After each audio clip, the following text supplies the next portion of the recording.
Hello, today we will continue reading about the yellow personality from the book Surrounded by Idiots. And previously, I was mentioning about that yellow personality, very like emotional, creative, curious, love to make, like to make jokes, that kind of stuff. How to behave when you meet a yellow. To keep a yellow in a good spirits, you need to rub him the right way. The problem will become obvious after a while. They won't get that much work done. I looked at a group of yellows who were trying to solve a problem. They all spoke at the same time and had a great time. And when you asked them how things were going, they said fantastic. But nothing got written down. To really make headway with yellows, you need to do more than just, create a great atmosphere. And once you tuned into their frequency, you need to do the following. So, in other words, yellow is more about emotions and creating the right atmosphere. It's crucial when you're dealing with them because, again, yellow personality. First of all, they about feelings, just like a facts, logic for them. It's going to be boring. Learn to tell whether a yellow is actually listening. I'm just going to say it like it is. Yellows are beyond the shadow of the doubt, the worst listeners. Which is kind of makes sense because, they were active and just listening, I guess, for them, it's kind of like a passive behavior. Usually they will never admit it. The very expression itself, awful listeners, is something negative, and they will do anything to avoid negativity. And many yellows really see themselves as like a good listeners who knows where they got that idea. It's simply not true. Of course, they are yellows who listen when it suits them, or like when they have already gotten what they wanted out of a conversation. But in most cases, forget about it.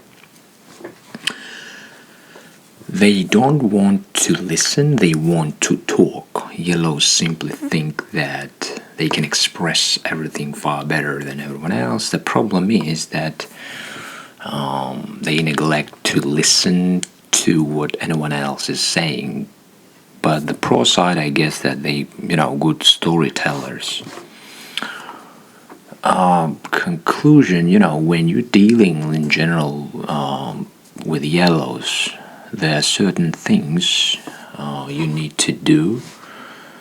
And it doesn't matter if you're speaking to your partner about your summer vacation or to a colleague, about ongoing project. You need kind of like a plan of action. You need to have prepared. You need to have prepared yourself carefully. You have to know what your message is and exactly what response you need from them. You must persuade the yellow happy person to answer your question very concretely and hear him say, yes, I will be there at 4 just as I promised. Or of course, I will notify the customer exactly what we have agreed to. But be prepared to follow up if it's important, because the yellow didn't write down any of it. unless you manage to persuade him to write it on his calendar, of course. In other words, if you really want to make remember important things, you gotta find a way to write these things down, because I guess writing for yellow is kind of so-called boring. That would be the best way, but in all other contexts, you should expect that what you have said has gone in one ear and out the other. Learn how to respond to no problem. That won't take a long at all. Yellow's optimist regarding time. That's just the way it is.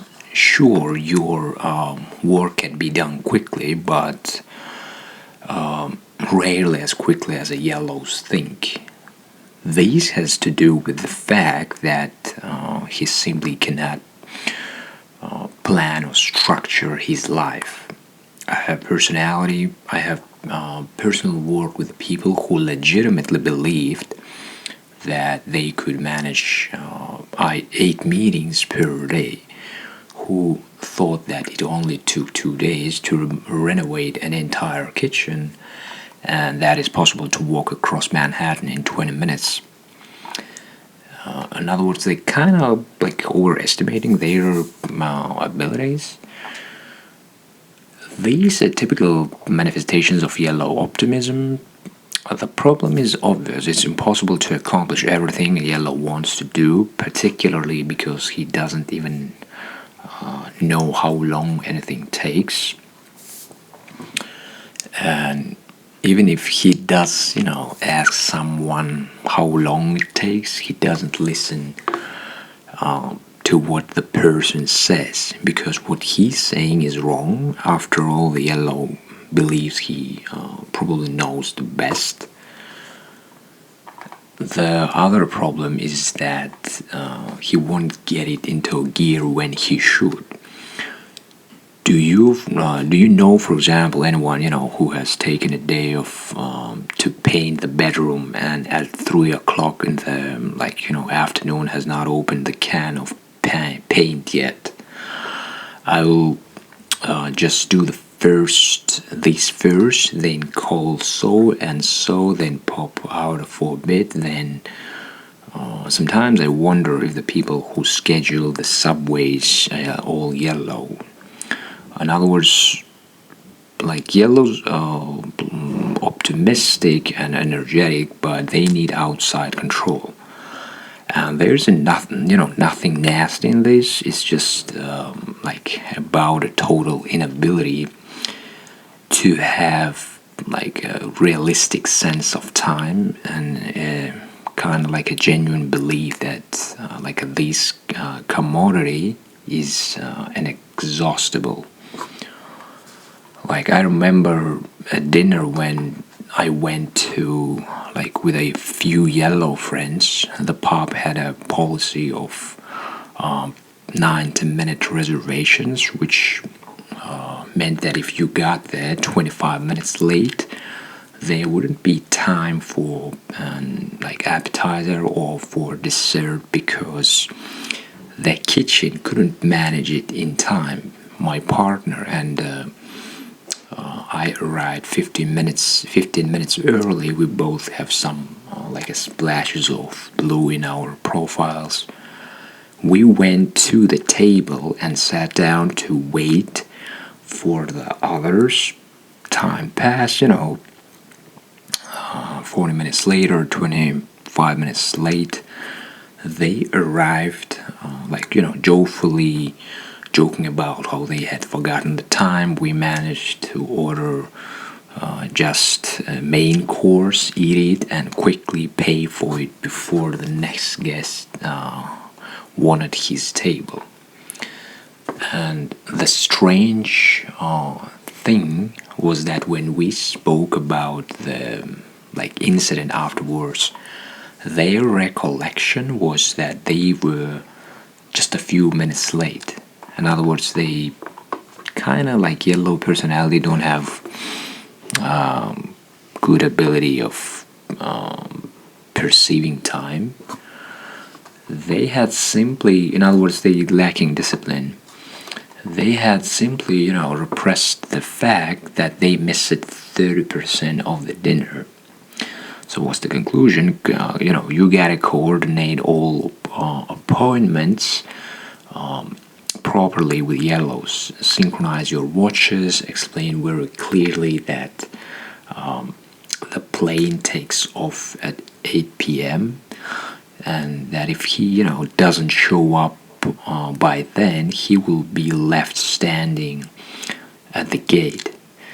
Say it like it is, if he's not in his car outside your door 2 hours before the plane takes off, and you will drop down dead of a heart attack. Tell the yellow that you will be deeply irritated with him,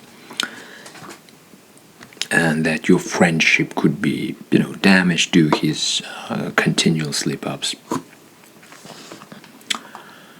If the dinner is due to start, for example, at 7 p.m., invite everyone for that time. But make it like 6:30 for your yellow friends. They will arrive last. Anyway, they will come with very well-worded excuse. Be prepared for very colorful stories. But also know that yellows will emphatically deny that they are optimists regarding time. They will insist that they, most certainly kept an eye on the clock. It was just something happened on the way. So, they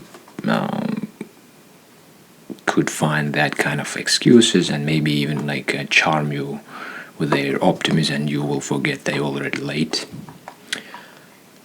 And it looks like a hand grenade went off in here. The most cluttered desks I have ever seen all belong to yellows. Computer screens with so many post-it notes stuck to them that you can barely see the screen.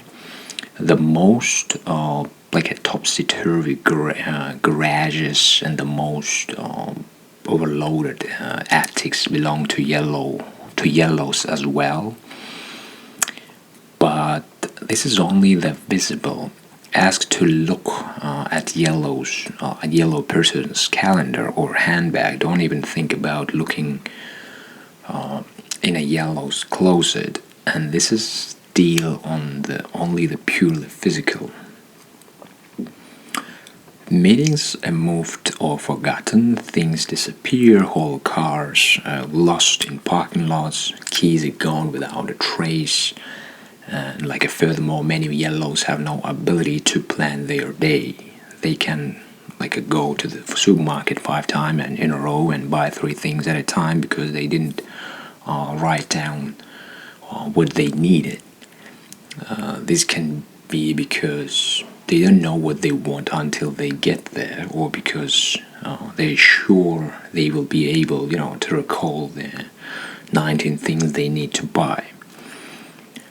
Yellows have a very generous, a view of their own ability. They will, tell anyone who wants to listen that they have the best memory in the world. Again, they overestimating anything and including their memory. Conclusion: if you really want to help a yellow get organized, make sure he gets at least some structure in his life. Help out by creating a simple list. If you're going shopping, write down everything yourself. Your partner or pal will forget half of the items. Or create a structure for him. Yellows are the ones who are the most in need of structure in the form of diagrams and checklists. It kind of makes sense for their personality. Instead of a so-called boring text for them, you creating a visual things, because because they like approach thing in a visual way, and that's why it makes sense to like visually colorful represent your what they have to do, like to-do list, and they won't let themselves be shoehorned into a system not of their own choosing.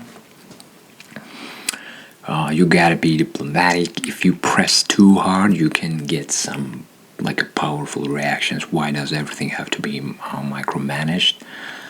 We're living in a fascist state or what? Yeah, like they again kind of perceiving this kind of riding or outside control like something like aggressive. I guess it depends how we get a frame that to them, to get their like a trust. And remember that for yellows, the most important thing is to look good all the time. Me, me, me, me. Yellows have strong egos, just like reds, no doubt about that. They like getting attention. They throw themselves into the center of things faster than anyone else. They enjoy themselves the most when they in the middle of where the action is. Your yellow friend is a ray of sunshine, talking louder and faster than everyone else and lighting up a room with his behavior. Shine all the, like a spotlight on me, see me here, like me. In other words, they like attention.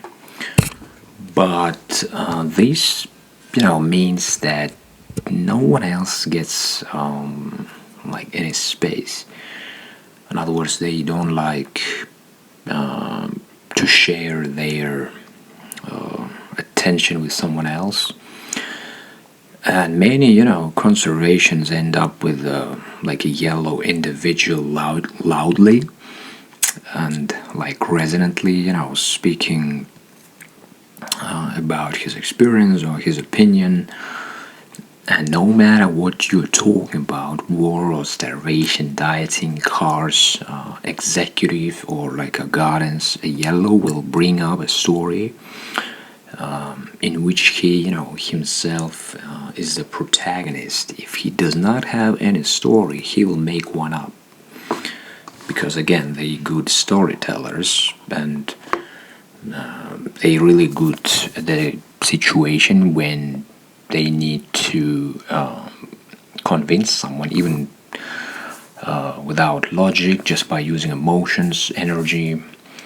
And their, thoughts often begin with the word like I want, I think, I can, I know, I will. It's quite natural. And, they like other people, but they're like is one thing they like even more themselves. So, conclusion, yellows need to understand that there are other people in the room or like walking on the project beside themselves. You can never allow yellows to consume all the oxygens. They need to hear like from someone with courage and perseverance that they have to let others enter their conversation or whatever it may be. It's impossible to explain this in the midst of a conversation with others present. It won't fall on fertile ground. A yellow can be very offended by such criticism. He will think things like, oh, everyone else just think of themselves, or I'm the only who looks out for me. This type of feedback must be given discreetly and in a positive way. It depends a little but on how, yellow the person in question is. So you will probably, need a plan. Also, you have to be prepared for one thing. You may very well become, enemies in the process, and you're definitely, taking a risk here. Hearing that you're egocentric and self-centered is extremely unflattering. Yellows will understand this. They're not stupid, but they will just, think that your analysis is wrong. So you will have to work a lot here or swap poles. In other words, you gotta explain your point of view in kind of like a sugar coating way, because if you say directly, they're gonna be offended. And the next one is about like all talk but no walk, and I might as well get straight to the point here to avoid confusion. Yellows talk more than they work. They have a penchant for talking about everything they need to do rather than actually doing anything. Kind of like a politicians, isn't? Everyone who knows a genuine yellow knows exactly what I'm talking about. Okay, so many people have trouble getting motivated to work, especially with the boring tasks, but yellows find it particularly hard to leave the like a starting block when faced with like uncomfortable tasks. And it may be about having to call dissatisfied customers or getting an oil change or going to the pharmacy. If it's dull and uninspiring, it won't happen. Their excuses for avoiding these tasks will be numerous and imaginative. Because a yellow's perspective on time is based in the future. They spend more time talking about the future than dedicating their energy to getting there. Seldom have so many crazy plans plans being drawn up, or so many insane goals as is done by yellows, because they think aloud. People around them believe that these fantasies are going to happen. Wow, it sounds amazing. In other words, again, they have good ability to convince, like a good storytellers, and but when it comes to real action, they're not that much active. Conclusion: to help your like yellow friend, you need to make sure that he puts his shovel in the ground and starts digging. Push him, but push gently. Treat him a little, but like you would treat a child. Be kind, but clear. And if he notices that you're becoming his taskmaster, things may become difficult. Yellows hate feeling controlled. They need the most help to get into gear, but that does not mean they like it. They are free souls and don't obey anyone else. Yeah, kind of like a cat's behavior, and they need control, but they don't want to admit it. So yeah, if you gotta deal with yellows, you gotta do that in like a nice, polite, gentle way. So you need to be diplomatic, softly and gently explain the value of like actually doing the job itself. Now that he knows what needs to be done, take a moment to explain to a yellow how the great popularity he already enjoys can actually be increased like even further if he just like happens to get finished. Everyone will love him, and he will be more beloved than ever. Does that sound simple? It is simple. All you need to do is overcome your resistance to inflating someone's ego in such an obvious way, but it will work. Realize that yellows may see your lips moving but not hear anything you're saying. And this could be very well be a subtitle to a section on a bad listeners. Because these things connected to each other, all of us make mistakes, and no one is perfect. This is obvious to everyone, even to Yellow. In hypothetical discussions, Yellow can agree that other people really need to get a grip, sort things out, and do better. They can even admit that, they are no perfect people. So far, no problems. The problems arise when we try to make a particular Yellow understand that he may need to improve. This creates a conflict, especially if the criticism is expressed in public.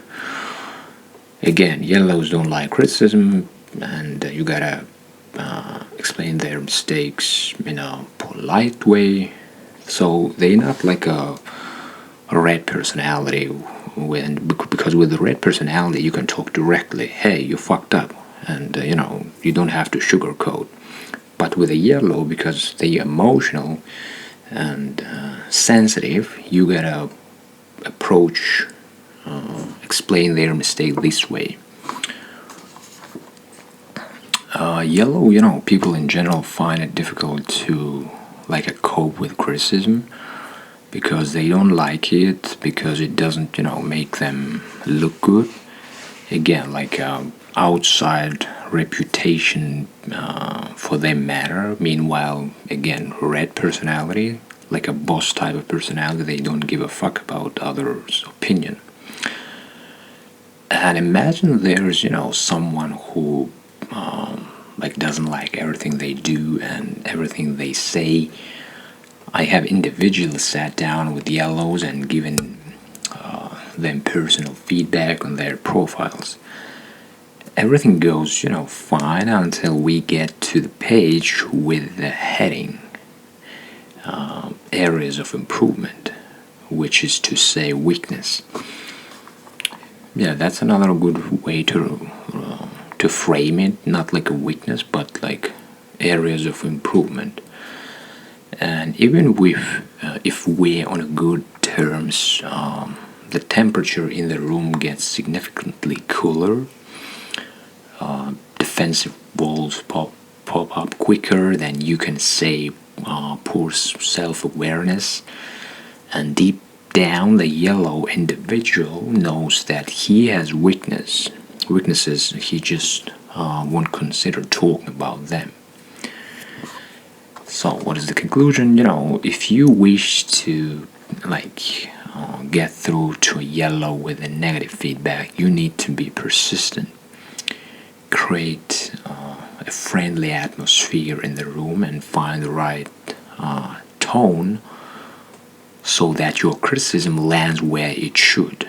And you can always, slam your a fist on the table as hard as you can to really shake him up, lay down the cold, hard truth, and give it to him straight. I don't recommend this. Better to work slowly and consistently, repeating the same feedback until he understands. In other words, it takes time to explain their mistakes, but if you do it consistently again and again, in a polite way, they all of a sudden, after 25 years, understand, I guess. And clarity, is the key, because you gotta make sure to be extremely well prepared with all possible facts to substantiate your claims, because Yellows are clever manipulators. If he senses that you're not serious in your a criticism and that you won't follow up, he will lure you off track. He's a good at a smoke screens. Make sure you don't get lost in the fog. Again, I guess it's about that they can charm you, distract you with their optimism, jokes, and you even will forget what you was about to explain them their mistakes. Get real answers to your questions, and be sure that he or she understands the message. you gotta insist that he writes down what you have said. Ask him to repeat your feedback. You also need to set up a plan of action, but save that for the next meeting. And right now, you've probably, gotten as far as you can with yellow. You will just exhaust yourself if you keep going. And one more thing, this doesn't happen with positive feedback, then the yellow will jump on the bandwagon quicker than you can imagine.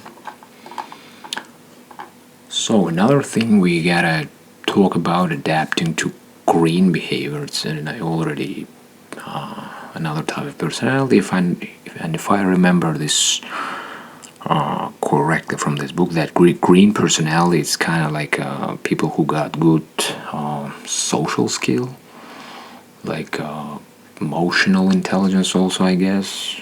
And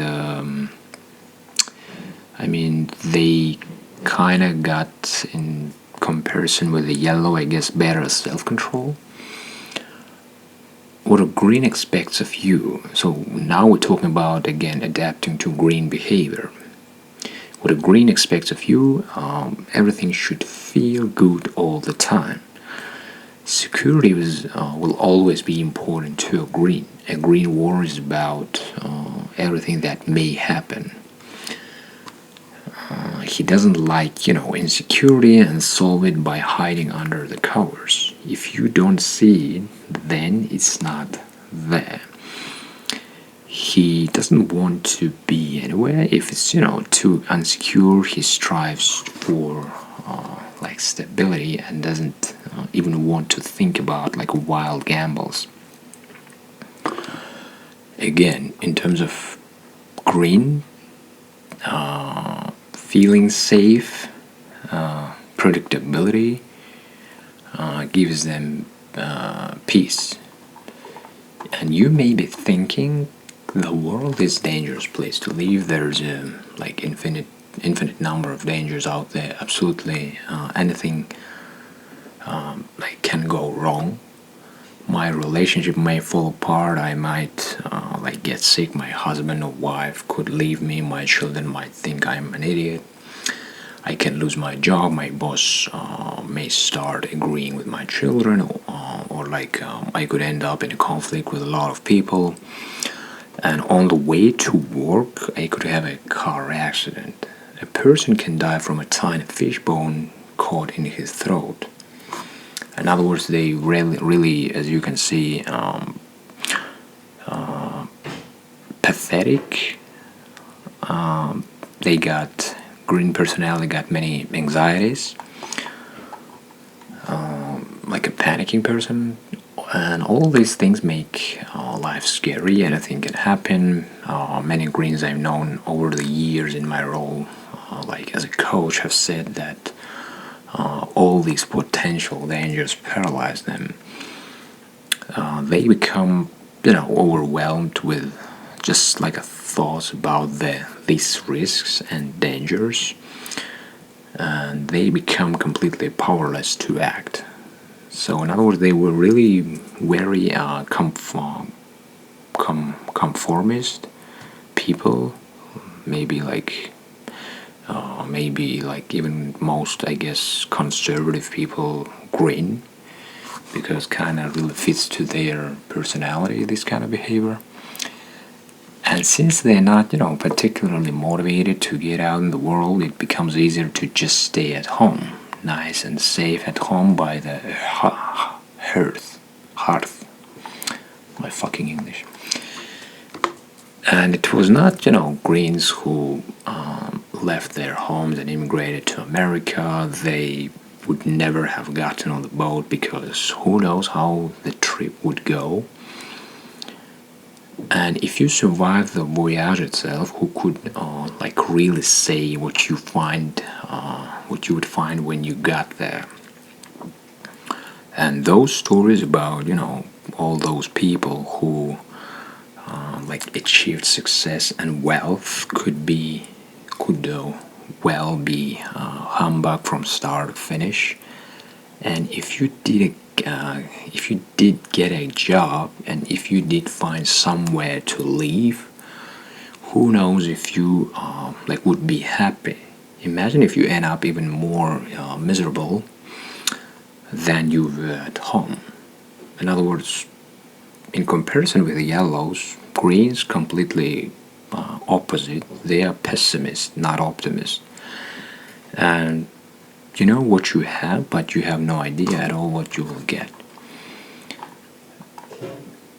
So what's the conclusion? Accept that this person does not think like you do. You gotta accept that he's driven just as much by fear as by anything else, perhaps even more.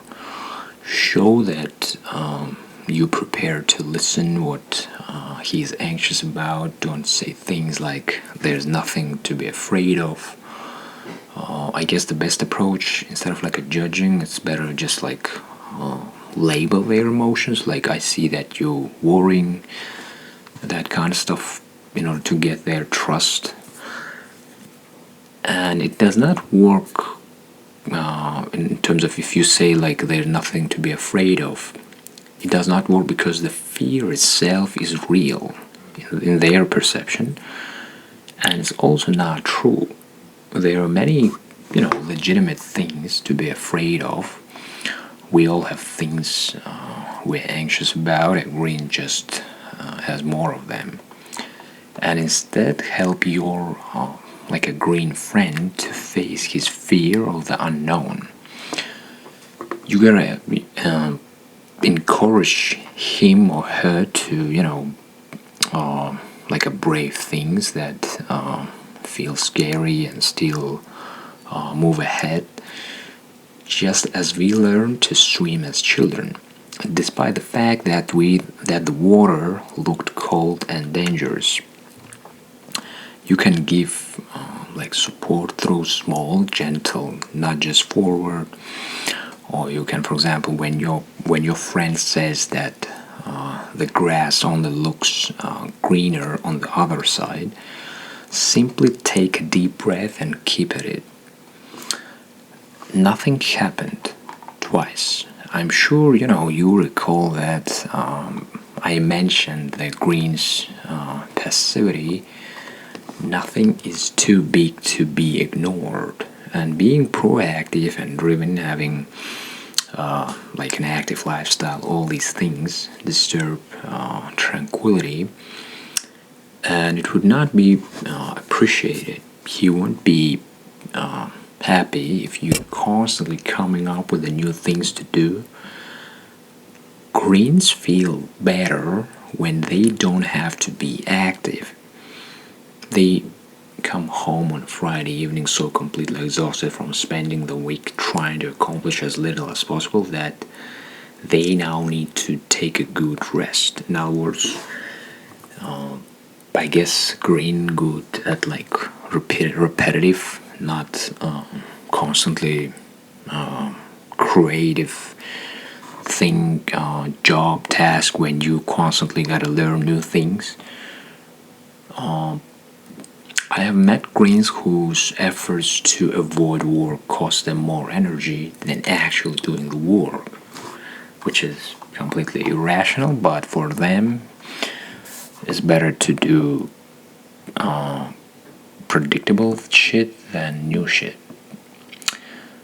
The consequences are obvious to those around them. They don't like weekends with the full schedules, visiting the mother-in-law, organizing a picnic, taking his son to soccer, cleaning out the garage, inviting the neighbors over for dinner. Everything becomes a burden for him, and half the time nothing gets done at all. A green glides under the radar and disappears completely.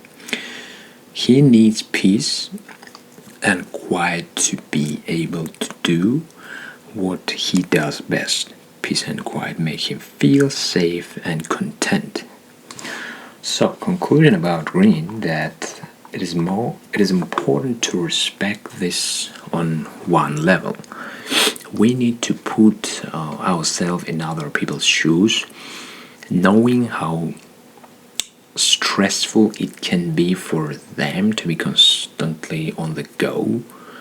And again, I guess it's better to delegate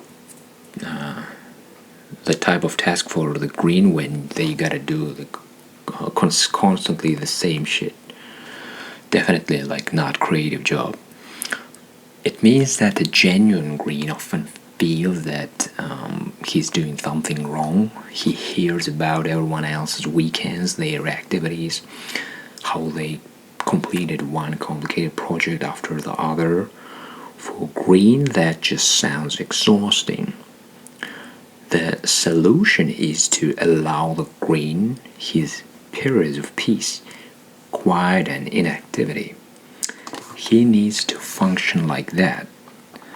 This doesn't mean, of course, that he can sit on his butt his whole life, but he does need to be allowed to do like a reasonable amount of nothing. Yeah, to-do list, do nothing, done. Great. So where are we going?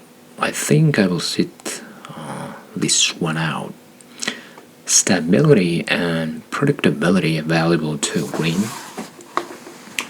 And when you think about it, it's very logical. It's a good thing knowing what's going to happen.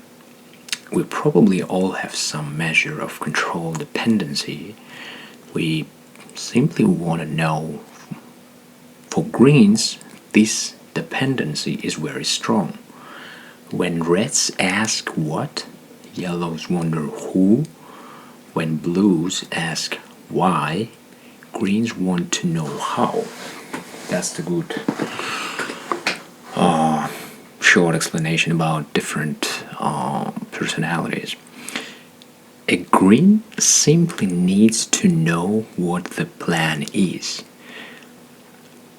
Again, like each actually personality's brain like predictability, but greens specifically have a very strong feeling of knowing what's next, and that's predictability gives them peace.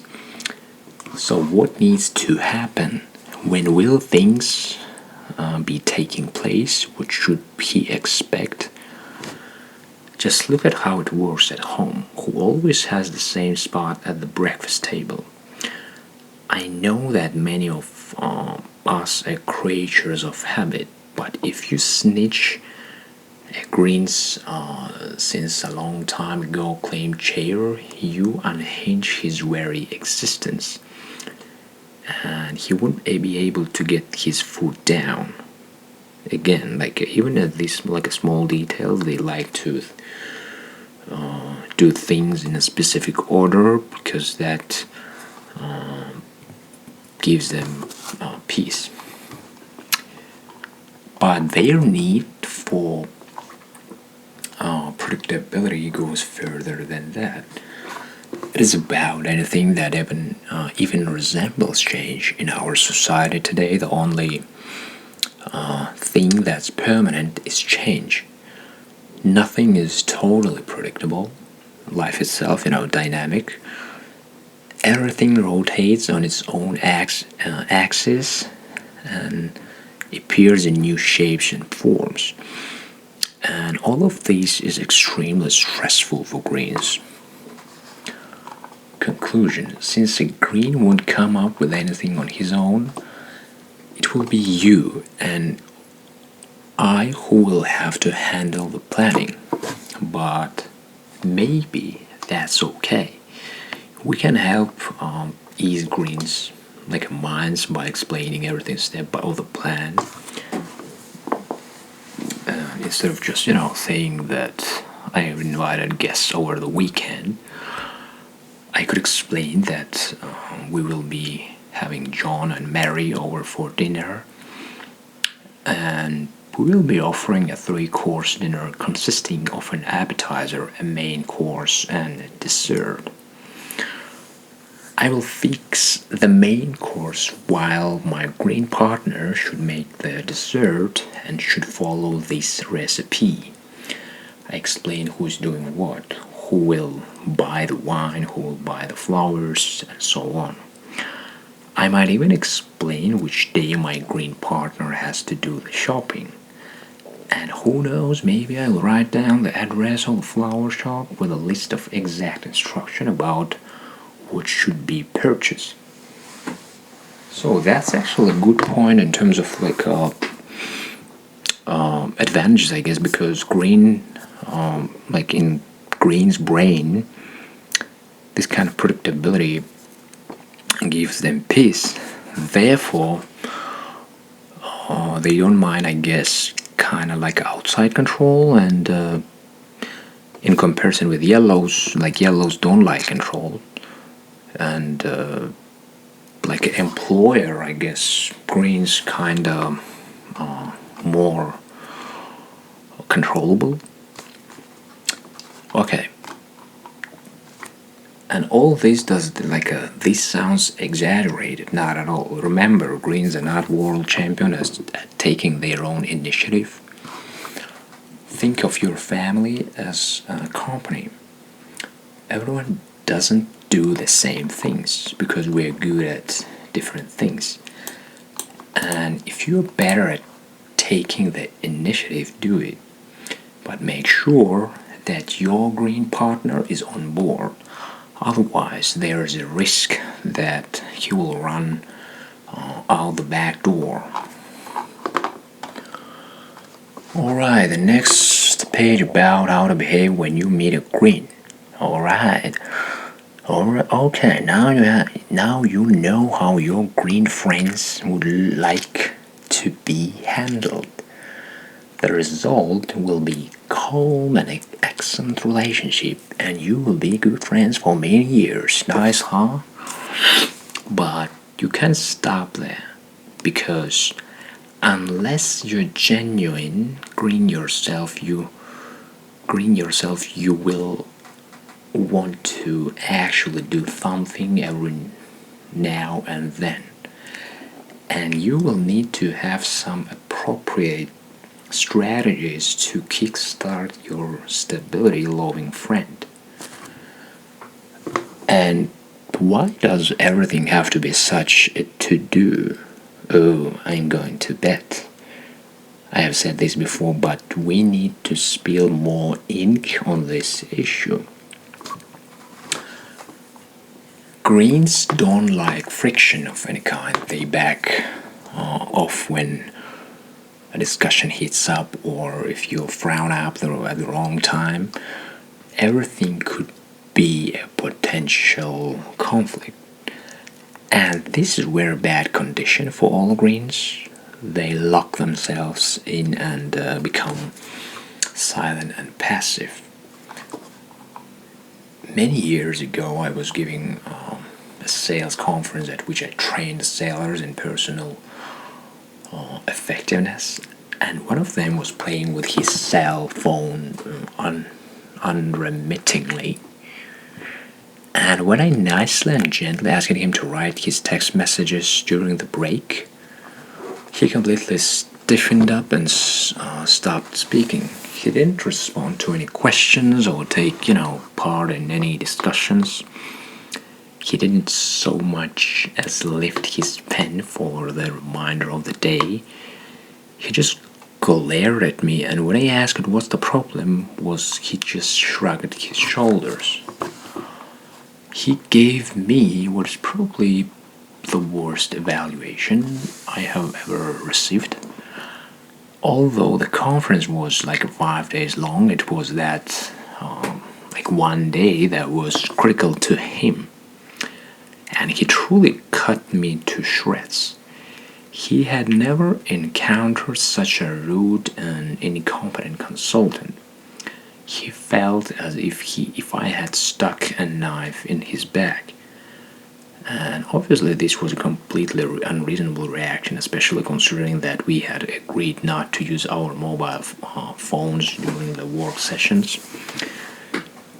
But it didn't matter. This guy still thought I had wronged him wholly and entirely. He punished me the only way he could, through total passivity. I phoned him afterwards and confronted him about it. He admitted that it was just juvenile behavior and apologized. So yeah, it's kind of like a dick behavior when just like someone gently asking you to not use your phone, especially during the fucking job. Okay, what's the conclusion? If you have a comment to make about Green's behavior, make sure you're careful about how you present it. For example, if it like involves criticism, you should deliver it in private. But I guess it's kind of good approach for any personality because many people don't like when they get criticized in public. Make sure that the person you're talking to understand that you still like him, but that you believe that he and the group, like war team, sports team, family associations, will function better if he changes certain things. Don't ask him what he can do about the behavior, just ask him to do certain things, specific things. Just ask him to do certain specific things. It may be that he knows what to do, but as usual, he will not lead the conversation. You will need to do that. Or just fucking fire him. Alright, it was better before, much better. And when I'm talking about change, one of my favorite exercises is to ask everyone in the group who is afraid of change to stand up. Occasionally someone will stand up, but it's more like, common that no one moves. Why? Because we all understand that change is inevitable and necessary if we're going to keep up with the world. Some people can admit that they dislike change, but this observation is only at like intellectual level. And so we all sit quietly in our seats pretending that there are no opponents to change to be found here, and besides, no one else is standing up. After that, my second question is, who thinks that someone else in the group is afraid of change? Suddenly the whole group stands up and they look around quite amused. So who doesn't like change? Answer, everyone else. And because those other people are the problem, I don't need to do anything at all. The issue is widespread. The majority of the population has green as its dominant quality. Yeah, that's what I'm talking about, because, the most average popular jobs, it's like when you gotta do the same shit. In other words, predictability, which gives people peace. This is the main reason why we cannot accept change with open arms. Everything new is evil, and it should be strongly discouraged. Rapid change is the most difficult to accept. The faster it is, the worse it is. So the faster the wheels of society spin, the more frantic all those opponents of change become. We see these all the time in new reports. Yellows and reds devise constant change. Greens and blues, who are in the majority, try to keep up, and the stress just increases. Conclusion: if you want Greens to accept change, you will have to equip yourself with a good dollop of patience. Break down the process into small pieces and set aside a few weeks to persuade, win over, and spell out the particulars. You must describe the process in detail, and since no one is going to take any notes, you'll have to go through it again and again until the messages gets home. The group must get the chance to feel its way to the only, possible solution: change. And once that feeling has developed, you're home free. But the road is long and complicated. You need to know exactly where you're heading. And you need to remind yourself constantly why you're going through all this trouble. If you read every day, you will be seized by the urge to simply force your opinion on the group. But I hardly need to explain that you might as well shut the company down if you do that. It would spare everyone involved a great deal of time and suffering. Someone needs to take the helm if we are not going to sink to the bottom. Let's be honest, isolated from everything else, green behavior is not a distinct leadership quality. Especially because oftentimes leadership is all about change. Fortunately, this does not mean that, there are no good green bosses.